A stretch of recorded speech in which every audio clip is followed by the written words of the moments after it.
"Children are the world's most valuable resource and its best hope for the future," said JFK.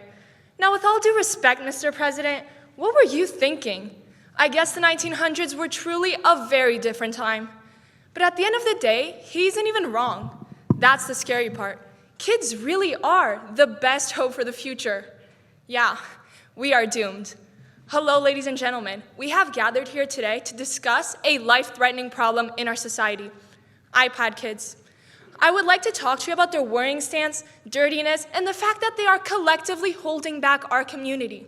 For these reasons, I firmly believe that they should be abolished.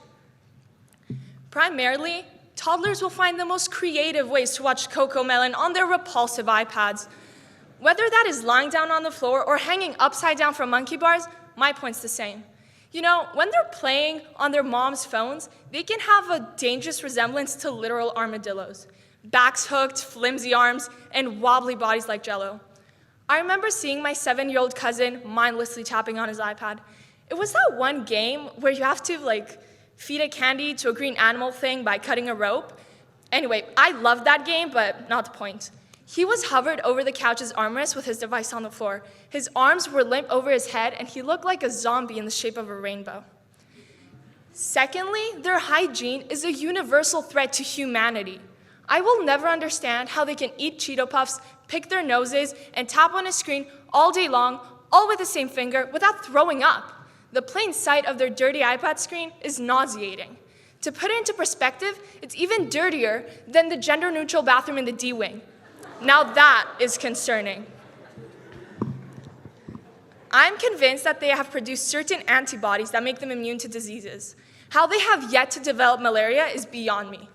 Everything about them is disgusting. It's just rusty, musty, crusty, and every usty word that you can think of. I have this theory that they are the ones responsible for the spread of COVID-19. I'm serious. DM me for more info. Finally, why would we want to live in a world filled with these stomach-churning, negative parabola-shaped dwarves? I've concluded that getting rid of their existence will single-handedly raise the average IQ of humans by 17 points. But more on that next year.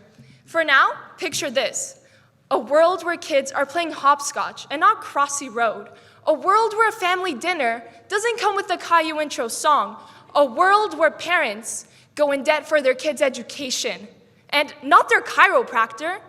We would all be living a more carefree life without PTSD from Fortnite dances.